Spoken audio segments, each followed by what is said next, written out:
Bonjour à toutes et à tous les gens. Je vous fais écouter un petit morceau d'un journaliste qui fait un amalgame.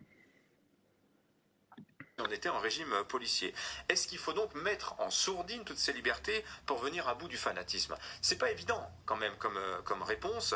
On a l'exemple très concret, peut-être j'y reviendrai dans un instant, de l'affaire de l'imam de Beaucaire. Rappelez-vous qu'il avait publié un hadith et Charlotte nous avait posé la question, rendez-vous compte de ce que ça signifie. Si on condamne cet homme pour un hadith qui est inscrit dans le Coran, ça veut dire qu'on considère qu'il y a des choses, il y a des opinions, il y a des écrits illégaux, il y a des livres interdits que l'on devrait interdire. Ça, c'est pas une question simple, surtout dans un régime libéral comme le nôtre. Ça mérite qu'on s'y arrête un petit peu. Passionnant, on s'y arrête un petit peu.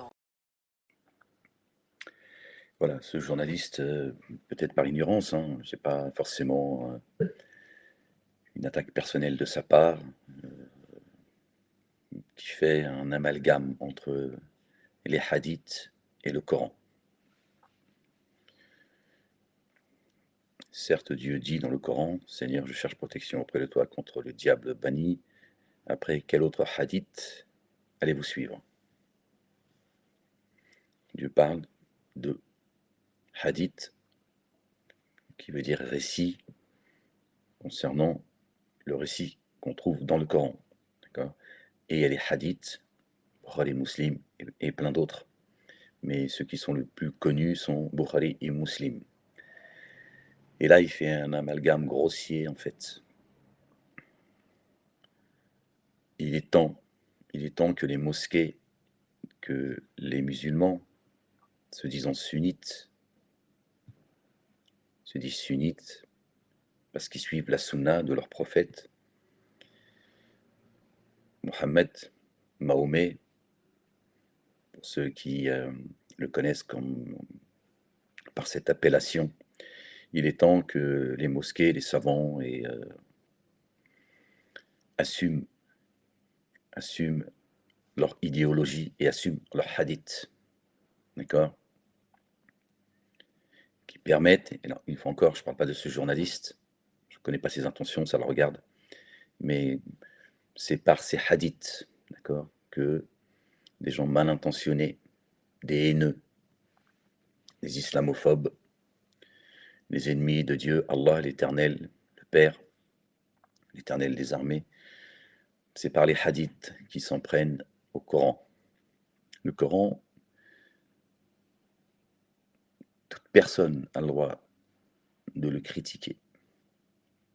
Toute personne a le droit de donner son avis.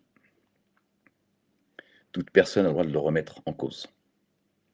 Pas par les hadiths écrits par Bukhari et Muslim. D'accord?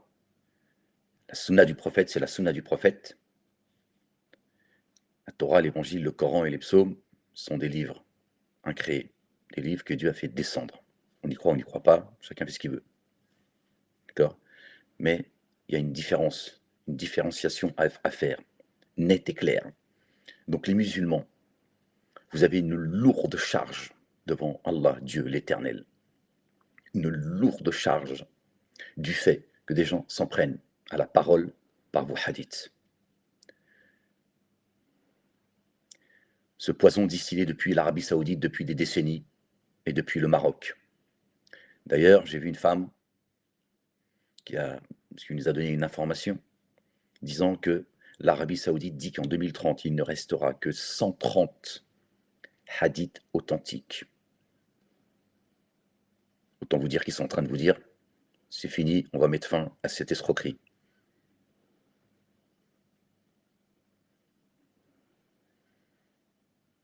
Je ne vois pas pourquoi, en 2030, il sera avéré qu'il ne reste que 130 hadiths.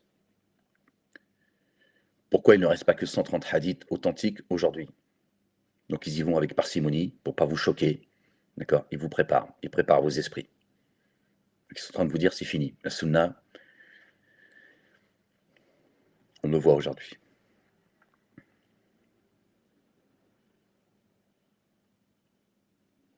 Assumez, assumez que la parole, le verbe, est attaqué à cause de vos hadiths. Parce que Dieu va vous demander les comptes. La vérité, c'est qu'il va vous demander les comptes, sachez-le.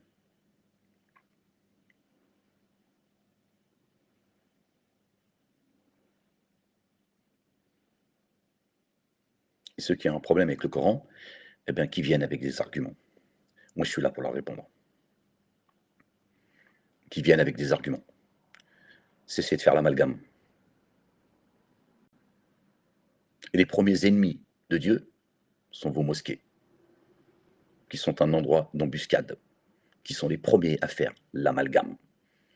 Combien de fois, et depuis des décennies, j'ai un certain âge, et vous dites Dieu a dit, et ils vous balancent des hadiths, sans vous dire que même que c'est des hadiths de Bukhari et Muslim. Parfois, c'est comme ça qu'ils font, qu'ils agissent.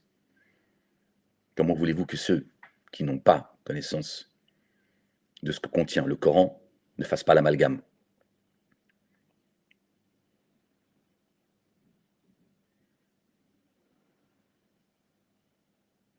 Ce journaliste, il fait que donner son opinion.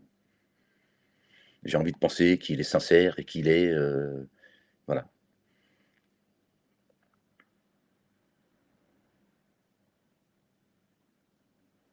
Et il parle d'un hadith qu'un imam aurait exposé venant du Coran.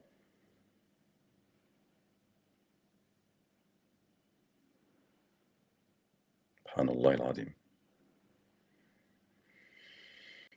Gloire et pureté à toi, Seigneur, exalté sois-tu, bien au-dessus de leur description. Prenez vos responsabilités avant qu'il soit trop tard, les gens. Revenez à Dieu, à Allah, Dieu l'Éternel, le Père, et à son messager loin Jésus, le Fils de Marie, que la paix soit sur eux. Vite, le temps il tourne. Tic-toc, tic-toc, tic-toc. Le temps il est sans pitié, il ne vous attend pas. Le soleil et la lune suivent un comput minutieux.